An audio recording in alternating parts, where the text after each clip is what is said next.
Thrivemind Village has sort of evolved over time. I think the most sort of prevalent thing that I think the project is at this point is a sort of a space where people can come and they've got permission to help each other out. People are looking for a sense of belonging, and they certainly want to respond to the world being the way that it is right now. They don't feel represented by their leaders. So what is it about a project that can help people get closer to their integrity?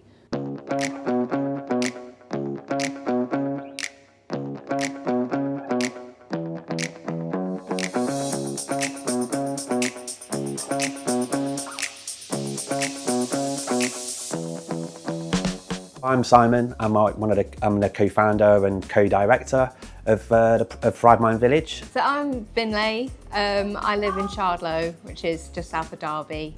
I'm Liz, and my role at Thrivemind Village is, well, I'm a co-founder of the project. My name is Flynn. I am a witch and a forager by trade, and I am in love with anything natural and growing.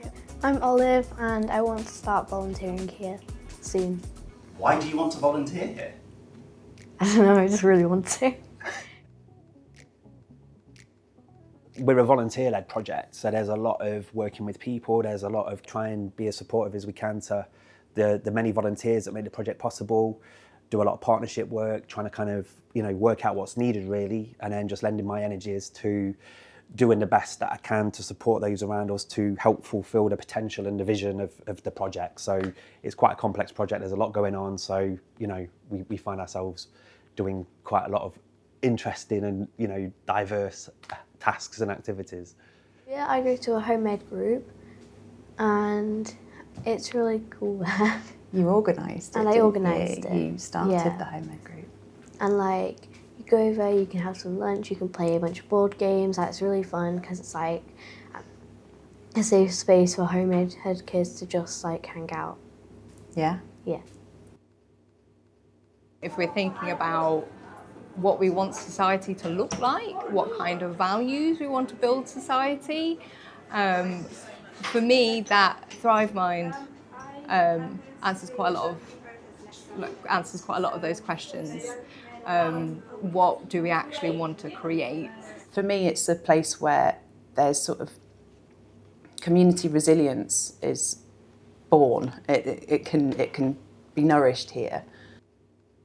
I just think it's important to have more of these spaces around, and so the idea that you have a space where you can come together and meet other people and be empathetic and really understand the stories and where they come from.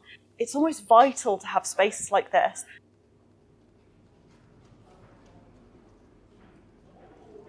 The fact that you can go in and get veg, which is really good for you, and also you've got all the facilities, you've got the music, the coffee, there's everything here, but not only that, the professional, but the human as well.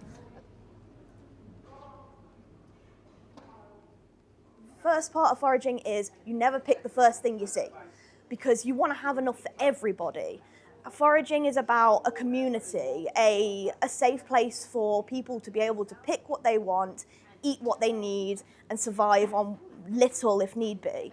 And TMV has really sort of incorporated that ethos into their everyday, whether it be growing and getting our produce from the local growers, creating a community there, or helping people like me express myself and my passions. And it's causing communities to grow, and I love growth.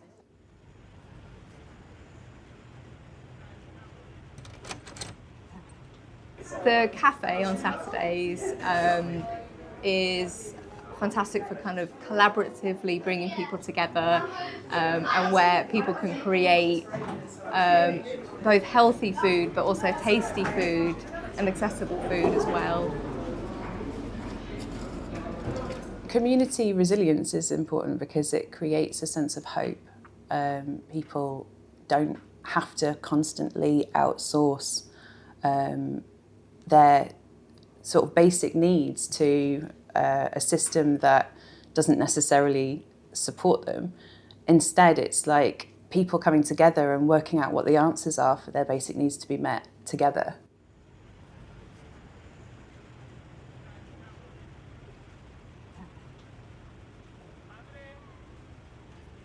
The beating heart of the project, the volunteers are, without doubt. You know, volunteers share their ideas and they steer the project. It's not only important for the experience that the volunteers get and for the project itself, but it's, again, this is a community hub. It's a great way of building that community resilience that is absolutely at the root of solving the major crises of our time. We have to build community, we have to build partnerships, we have to work together to lead the lives that we deserve to lead.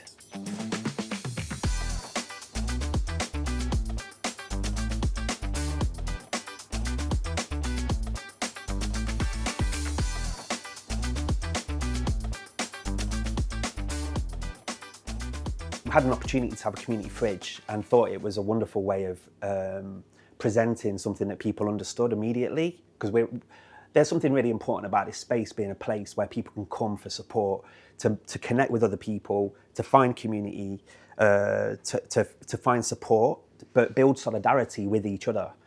And when it comes to mutual aid, this idea of people caring for each other, supporting each other, helping each other get each other's needs met, there's something wonderfully practical and essential and needed and symbolic about the community fridge. So we've got a climate crisis, we've got a health crisis, we've got a food insecurity crisis. There's so many different, a mass inequality crisis. There's so many different ways in which the community fridge, upon us approaching it the way that we did, which was slightly different, that can contribute to sort of like addressing some of these, massive problems that we're all facing in Derby and across the country and across the world. So this idea of a local food, like sustainable food project, felt like a really, practical, important thing that we could do. It's just practical stuff, and it's so beautiful because it's sort of like, it's about connecting people with people. So we have drivers that will go and pick up veg from the allotments, they'll bring it back here. Anyone can walk through the door to come and collect veg and go and use it. And you come here and there's lots of things to do that can, that means that you can support your community quite directly. I wouldn't know half the people that I know now had it not been for the fridge. I came in on a whim one day. I saw the flyer online about the communal fridge opening, and I thought, you know what, I'm gonna try it out. There's seed spots there, and I love my gardening, so there's plenty of stuff for me to do, even if I don't like what's in the fridge. And turns out I found a second home. It is something that I saw first time in my life, when you can help people get veggies, fruits, and just show them that there are more products rather than meat, rather than the things we just buy from supermarkets. And you can make so many things like we do on Saturday in here and sell them. On Saturdays, we have a themed cafe. We try to tie in a lot of our kind of principles as a project as a whole into the day. So we might have a solidarity cafe that would include other organisations coming in, and we serve a lovely vegan meal. It's cooked by just community cooks from TMV volunteers. They love cooking. They're here just to cook a nice meal for people. So it's cooked with love. And then, we're trying to use the food out of the community fridge. So we're trying to use local grown vegetables as the ingredients for the meals. You'd be proud to be linked with this, and especially if you've got a business in food, why not come and have it from here and have proper organic vegetables, because there's nothing quite like it, is there? No, but I really appreciate that point about businesses getting involved, Yeah. like the more that all of us pull together and, share what we got. That's why it says share the harvest. Ah, okay. So share the harvest there like that. Let me just lift and it what up. we do is in it. Oh, it's got everything in it.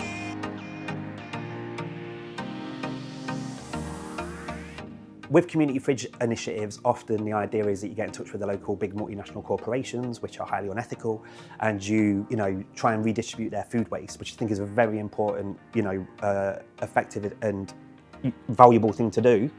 But we were more interested in what was possible when it comes to local growers, allotment holders, land projects. Maybe we can contribute to sort of like reducing food miles. Maybe we can contribute to increasing biodiversity. Maybe we can contribute to bringing people together in the locality. We were delighted to be successful with the funding that we got from the National Lottery so that we could get an electric cargo bike, our notorious electric cargo bike, which you can hear pumping tunes out as it travels around the city, collecting veg from local grocers like Martin's, as well as packed foods and various other locations alongside the various growers around the city. So the cargo bike is really important to us as we try and become like an example, I guess, of what's possible when we really try and commit to a set of values.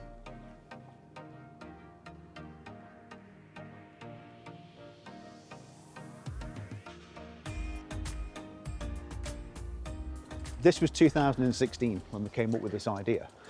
But the idea in principle, really at the beginning, was to give people a space where they can go to, do it in a supported environment, but learn little things. So, I don't know, let's say making tomato soup, but they've never tried it before. But it's where you can introduce them to like different things, using skills, you know, people that have perhaps got a learning disability but are able to do something if they're supported to learn a new skill. It's all about independent living and things like that. Yeah. I work here at Plot to Plate. We're part of Disability Direct, which means that we work with disabled adults, neurodiversity, stroke victims. All of our sites are wheelchair accessible and anyone can get involved, regardless of their ability or their experience. There's jobs for everyone. So our members will only take away so much fruit and veg. You know, how many cucumbers will you eat in a week? So this kind of volume of fruit and veg that we create has just gotten bigger and bigger over the years.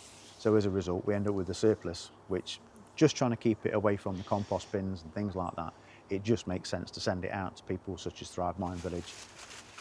Working with Age UK and especially Thrivemind has been a real more ammunition for us to do bigger things, and to also know that where the food is going and it's helping the wider community across Derby.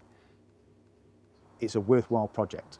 It makes sense to have that fridge. It makes sense to move the veg from all the people that donate it into the veg box, down to your group, and then it all filters out. You've got that ripple effect across Derby to anyone that wants to come and pick that up. So I think that can only be a good thing. But I think the way that we've worked together over the last 2 years, I think it's been amazing. And I think what Thrivemind have done is amazing as well.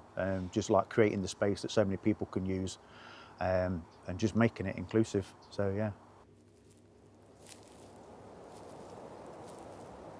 Godfrey's Acre started in 2020, I believe, just as an idea of growing, teaching people to grow and grow locally, seasonally, and doing things together. Why was there a sense of it being an important thing to give so much energy to? This is a reconnection with where your food comes from. I think too many people of us, food comes from the supermarket. So for me, it's really important that people understand how their food is, where their food comes from, how their food is grown, to make educated choices about their food choices. Yeah.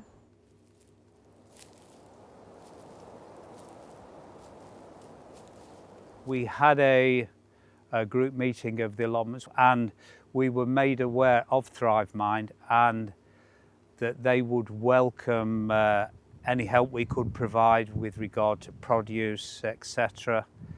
And that helps serve the community. And this is good for us because the reality is of allotments is you put the work in, you hopefully grow the produce, but there will always be certain times when what you grow and produce exceeds what you could ever use. And so if we've got produce that we don't need and that is spare, then far better it is used by people that really need it. And that's where Thrivemind comes in, and we feel really happy that we are now connected to them, and it's good. So I guess what was a really incredible sort of unexpected twist in the whole tale of this year was when we were contacted and informed that we've been gifted a microfarm by Little Chester Allotments, thanks to our partners Plot to Plate and other people in the allotment, which has been an absolute game changer. We're really looking forward to it for the year ahead. We're in winter 2025 now as we're recording this, and it gives us a massive opportunity to really focus on the most impactful aspects of this work. A big hope for me, a big hope of, and a part of the vision I would support being co-created, I guess, with the community is that we understand the potential for the impact we can have with the amount of food that is often surplus locally. So we get an opportunity to build relationships with local plot holders, we get an opportunity to build relationships with new volunteers, we get an opportunity to still try and reach out to other allotments around the city, there's over 30 or whatever it might be, and all of the plot holders within that, and just increase this work of building relationships ultimately and coordinating resources in a way that tries to match up the resources that exist with the needs that are not being met. The combination of Thrivemind as a community fridge, as a cafe, as a place where we distribute knowledge around healthy food, and as a community hub, how beautifully it combines with a microfarm in terms of not just distributing to Derby, but also producing within Derby, having the waste from the compost go back into the microfarm, using that to produce more food, using that to bring back to the community hub, and just making this pretty much closed system of food security, basically, because ultimately small systems are incredibly more secure, and it's the kind of blueprint which people can take away and remake in their own way. Yes.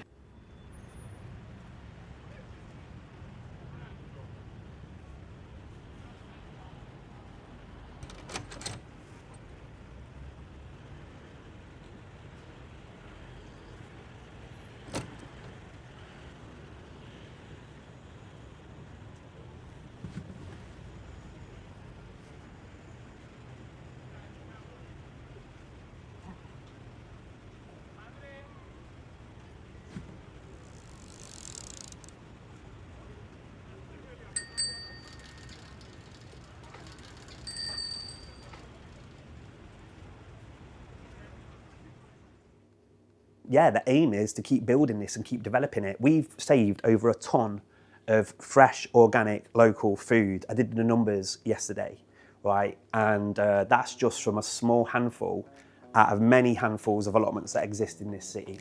So what's possible if we were to continue to get more and more people on board, which I'm very confident that we'll be able to do.